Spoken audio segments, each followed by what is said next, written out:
Thanks for clicking on to this brief edition of VOGAN'S Views on the USA. We've got lots of happening over the next week or so in the lead up to the Memorial Day weekend. We've got a developing heatwave, in fact, across which is starting off in the southwest. We've seen temperatures upwards of 117 yesterday at Death Valley, California.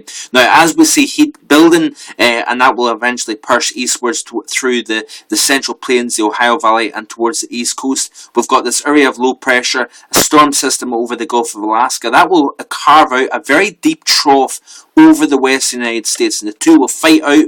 We're going to see the trough spread out across the northern plains. The high will be too strong to then penetrate, so therefore the heat will really expand across central and southern plains eastwards. I'm going to quickly show you that off the map in a second. This is off the GFS, or should I say the ECMWF, sorry.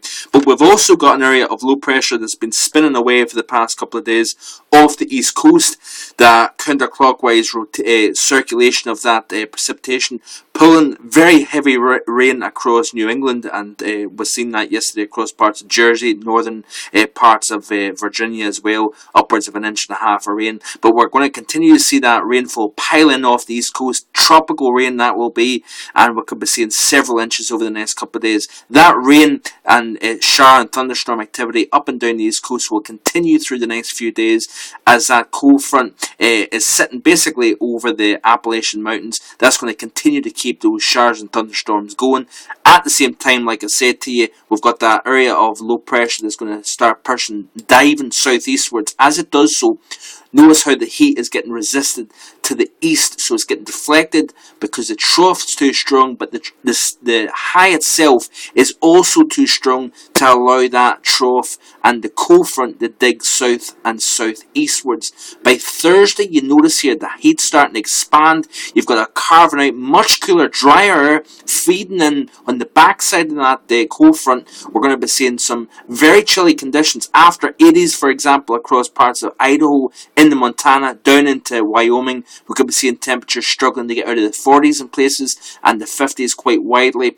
Rainfall down at low levels with gusty winds, high elevation snowfall across the Cascades, the northern and potentially the central Rockies, even down towards parts of Colorado above, say, 8 to 10,000 feet. So quite significant for this time of year.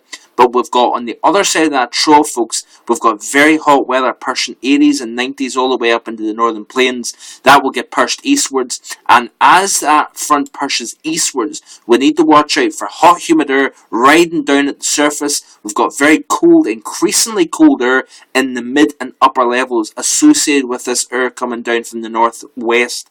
That, of course, creates a fight zone, and of course with conflicting winds known as directional shear, we need to watch out for tornadic thunderstorms developing anywhere from really the Dakotas south towards Nebraska. I don't know about Kansas. I think the atmosphere will be too capped for that. So the severe weather threat, Dakotas down towards perhaps Nebraska, through Iowa, up into Minnesota, and perhaps even eastwards across parts of Wisconsin as well. But certainly we're going to need to watch out for this area later in the week by Thursday afternoon onwards.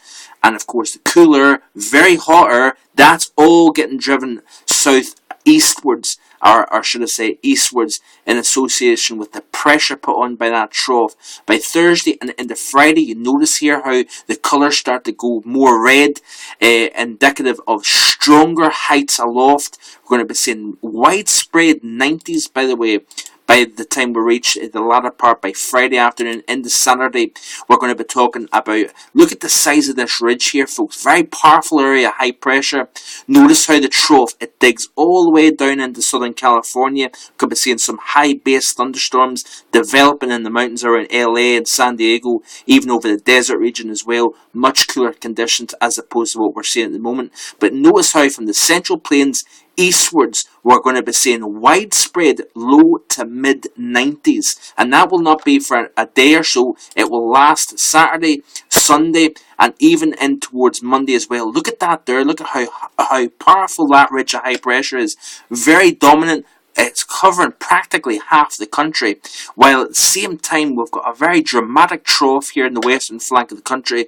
We are going to see some wild weather. This area here, right between the boundary between the cool, dry, warm, hot, that is going to be your fight zone for some very powerful thunderstorms by the weekend. Also notice here how the warmth over the northwestern part of North America, very chilly over the northeast. So it's a very, very contrasting continent by the time we reach the weekend. This heat, by the way, on Sunday into Monday will really expand. We could be seeing the first 90s into the I-95 corridor by the time we reach Monday, even perhaps Sunday.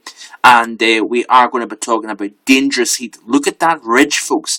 It is a very dangerous ridge. We could be looking at upper 90s for places such as Chicago, Cleveland, Detroit, even Pittsburgh as well, southwards towards Cincinnati, for example, and even spreading into parts of western West Virginia.